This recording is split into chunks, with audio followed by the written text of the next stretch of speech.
He walked to his neighbor's field while they were testing their brand-new tractors.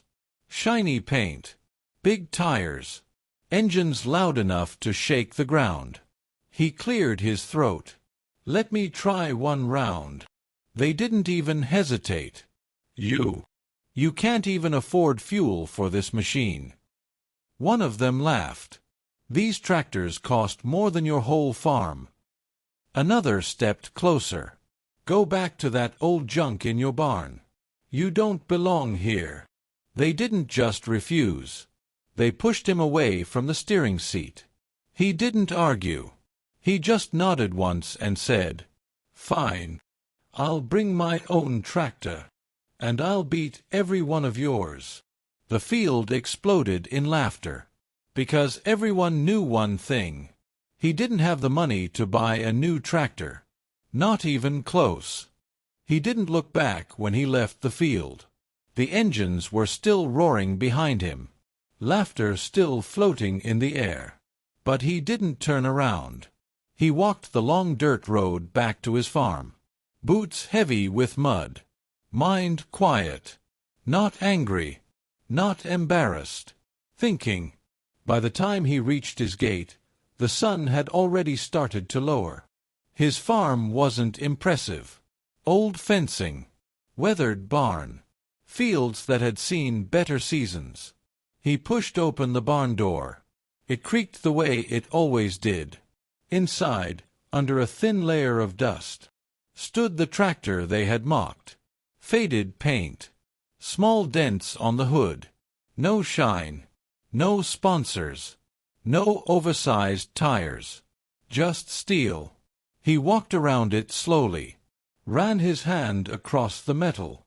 "They're right about one thing," he muttered quietly. "You're not new." He climbed into the seat. Turned the key. The engine coughed once. Then steadied.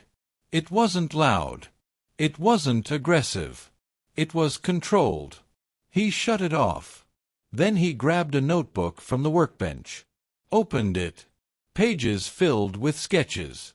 Measurements. Gear ratios. Weight balance notes. Tire pressure experiments. This wasn't random. He had been studying mud for years. Watching how heavy tractors dug themselves too deep. How overpowered engines caused wheel spin.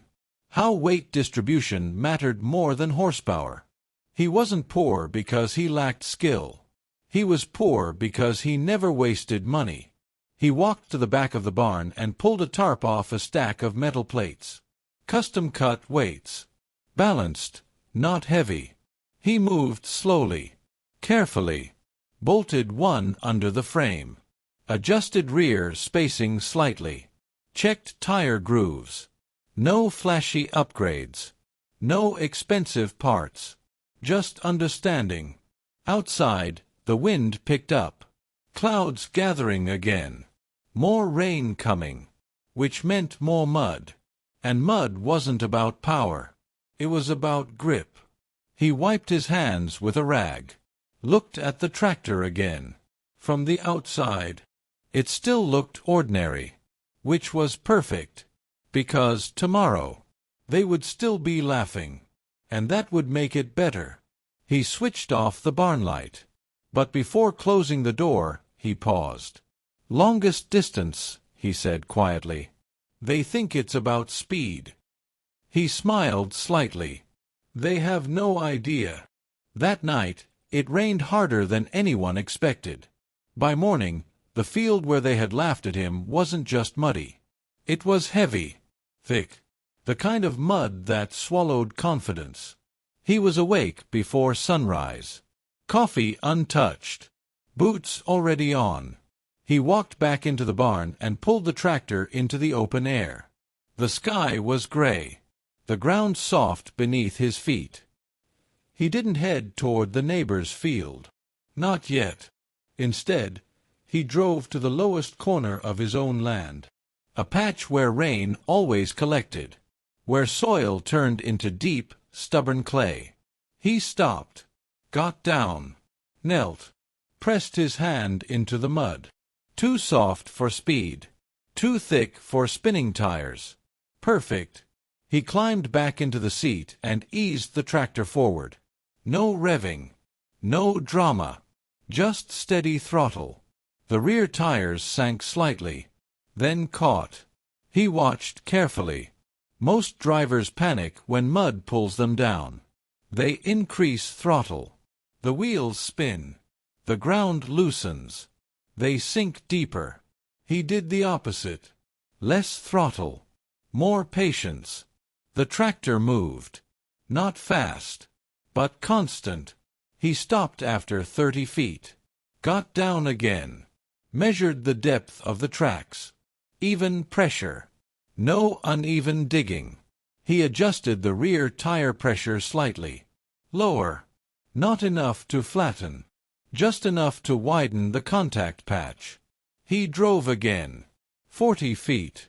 50. Still no spin. He shut it off and sat there quietly. He wasn't trying to overpower the mud. He was partnering with it. Back at the neighbor's field, word was spreading. Competition's still on. Longest distance today. Let's see whose machine is really built. The new tractors were lined up again. Freshly washed. Engines tuned. Drivers confident. They expected spectacle. What they didn't expect was control. By late morning, he drove toward the field. No trailer. No show. Just his old tractor rolling steadily down the dirt road. When he arrived, a few heads turned. Then the laughter started again. Look who's back. Brought the museum piece. You sure you don't want to watch instead? He parked at the edge of the lineup. Didn't respond. One neighbor walked closer. You really think that thing can outpull ours? He looked at the mud stretching across the field. Heavy. Wet. Unforgiving. Then he answered calmly. It doesn't have to outpull yours. It just has to outlast it. The neighbor smirked. They still didn't understand. Because horsepower wins races on dry ground. But in mud, balance wins. And today, the field wasn't dry. By noon, the field was packed. Word had spread beyond the neighboring farms. Pickup trucks lined the edges of the mud track. Men stood with folded arms. Teenagers recorded on their phones. Engines idled like restless animals waiting to be released. A wooden board near the fence had the rules written in chalk. Longest distance in mud. No external pulls. No second attempts. Simple. One run. One chance. The first tractor rolled forward. Bright red paint. Wide rear tires. Chrome exhaust stack. The driver revved loudly before entering the mud. The crowd cheered. The machine hit the soft ground hard. For a moment, it looked impressive. Mud exploded behind it. Engine screaming. Power obvious. Then the wheels began to spin. Faster. Louder. The rear tires dug deep trenches. The tractor slowed. 10 feet. 15. 22. Then it sank. The driver pushed harder on the throttle. Bad move. More spin. More digging. Stuck. The crowd clapped anyway. 22 feet, someone shouted. The number was written on the board. Next tractor. Even bigger. More horsepower. The driver entered slower this time. Better strategy. 30 feet. 35. Wheel spin again. 42. Then stuck. The crowd reacted louder now. That's the one to beat. More machines followed. Each one louder than the last. Some tried speed. Some tried low torque. Some adjusted tire pressure at the edge of the field. But they all made the same mistake. When the mud pulled them down, they fought it. They treated it like an enemy.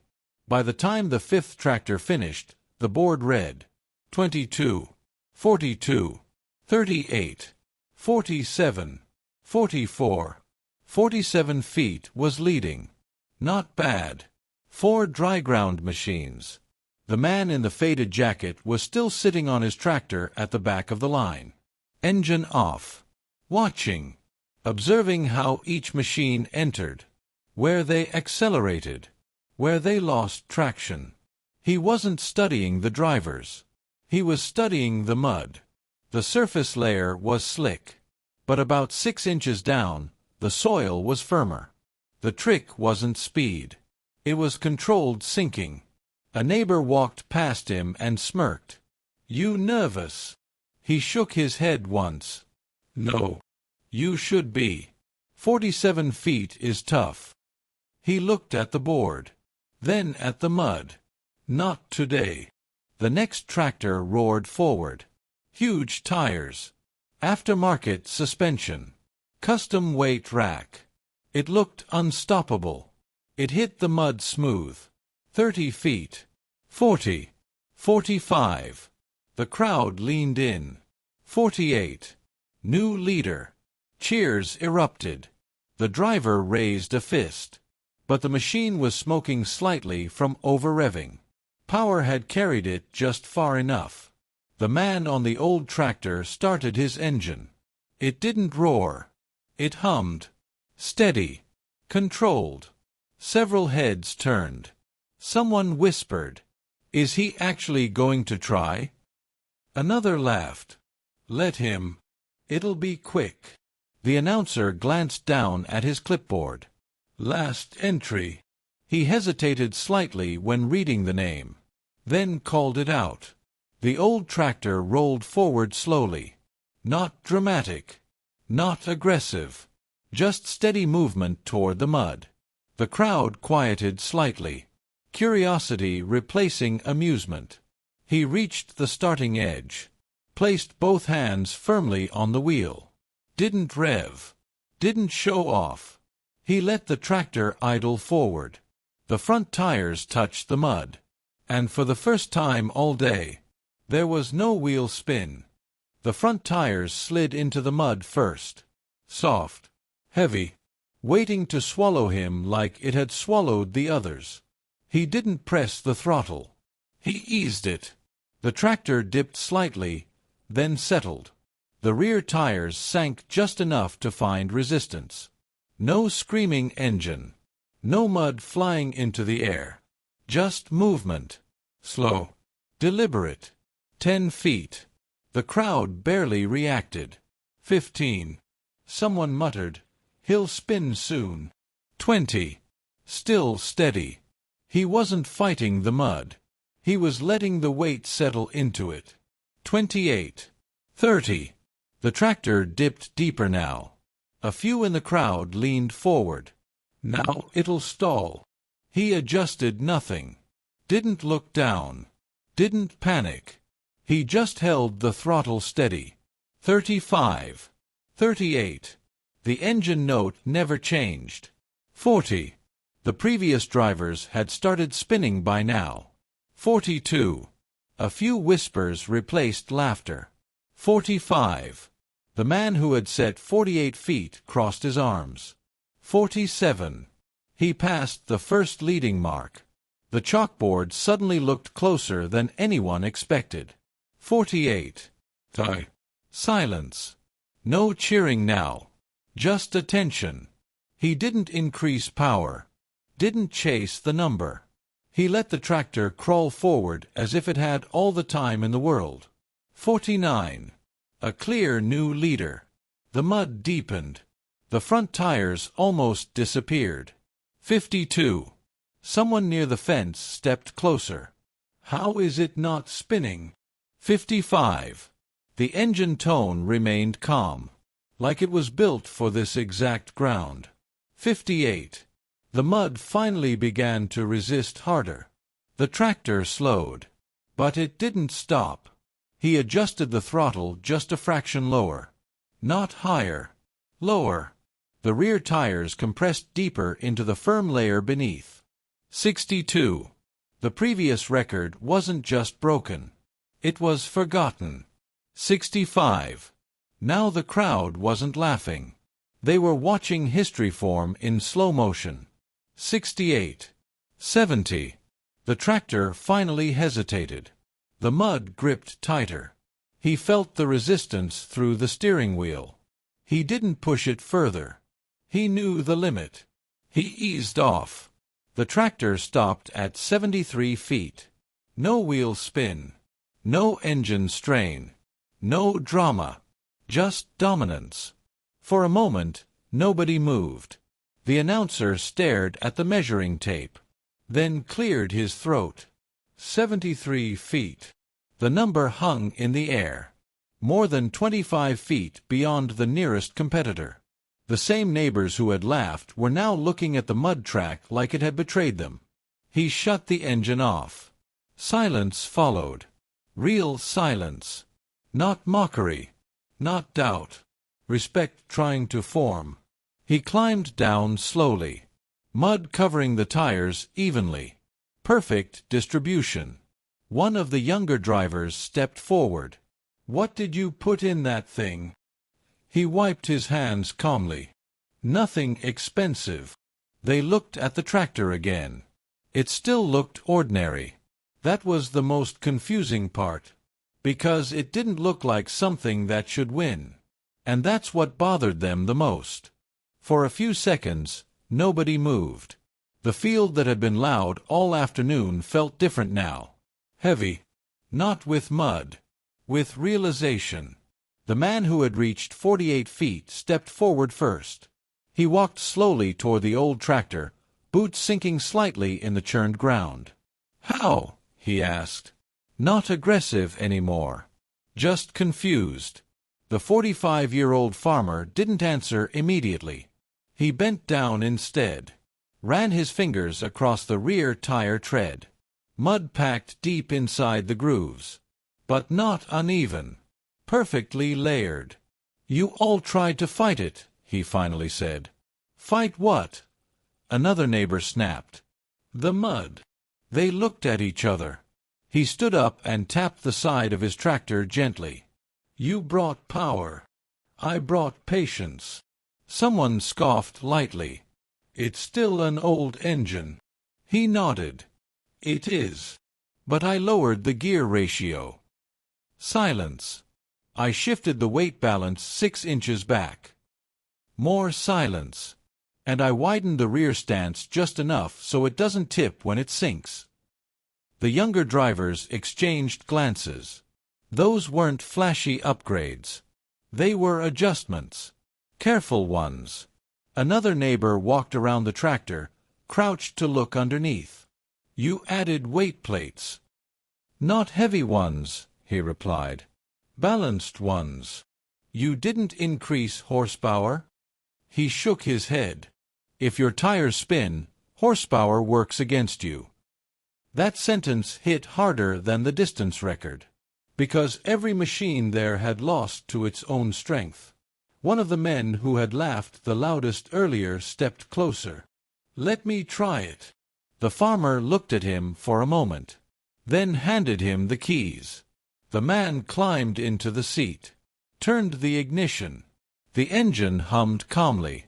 He drove to the edge of the mud and tried to replicate the run. He pressed harder on the throttle. Immediately, the tires spun. The tractor jerked slightly. He stopped and backed out. The farmer stepped forward. "You're rushing it." The man stepped aside. The farmer climbed back in. Entered the mud again. Same steady throttle. Same controlled sink. The tractor moved forward smoothly, even with someone else watching closely. Now it wasn't luck. It was skill. He stopped halfway this time. Pulled back out. Nobody laughed. Nobody mocked. The same men who had told him he didn't belong were staring at the mud like students in a classroom. One of them finally said what everyone was thinking. "We thought you couldn't afford better." He wiped his hands again. "I couldn't." They blinked. "I just couldn't afford to waste money." The field was quiet again. But this time, it wasn't disbelief. It was understanding beginning to form. They had spent thousands chasing power.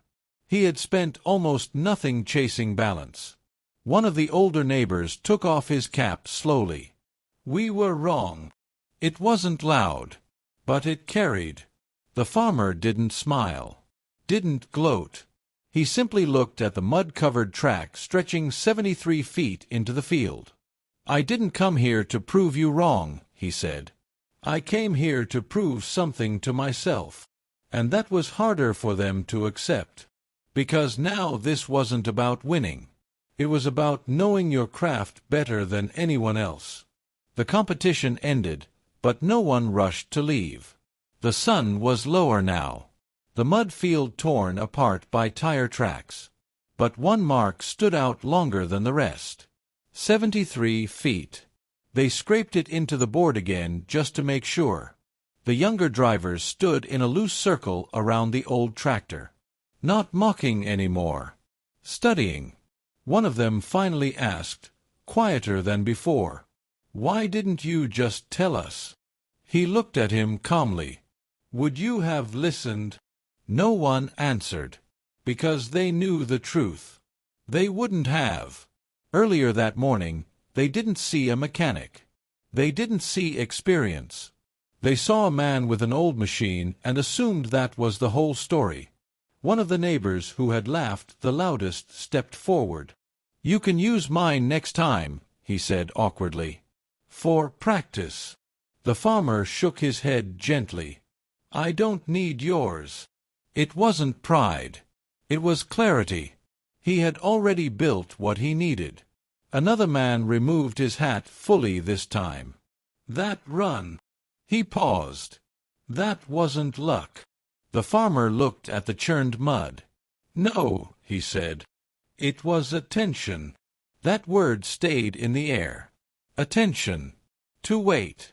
To balance. To pressure. To the way mud holds and releases. They had built machines to overpower the field.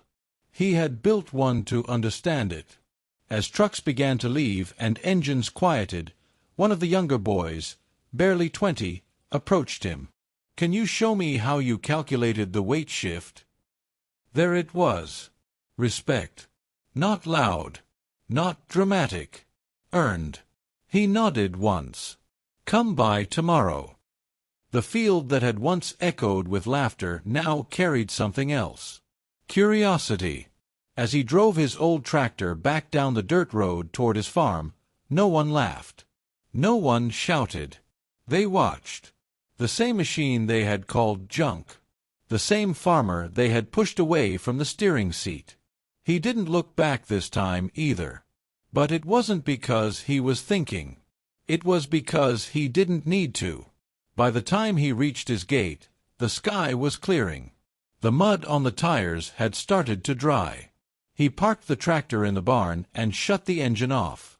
Silence. Not empty silence. Satisfied silence. He ran his hand once more across the faded hood. They had thought the competition was about horsepower. They thought it was about money. They thought it was about who had the newest machine. They were wrong. It was about control. About patience. About knowing your ground better than anyone else. And about never letting someone else decide your worth based on what they see from the outside. The mud would dry by tomorrow. The tracks would fade. But one thing wouldn't. The distance. 73 feet. And the fact that it wasn't the most powerful tractor that reached it. It was the one built with understanding. And from that day forward, when new tractors lined up in that same field, they didn't laugh first. They looked at his machine. Then they looked at the mud. And they remembered.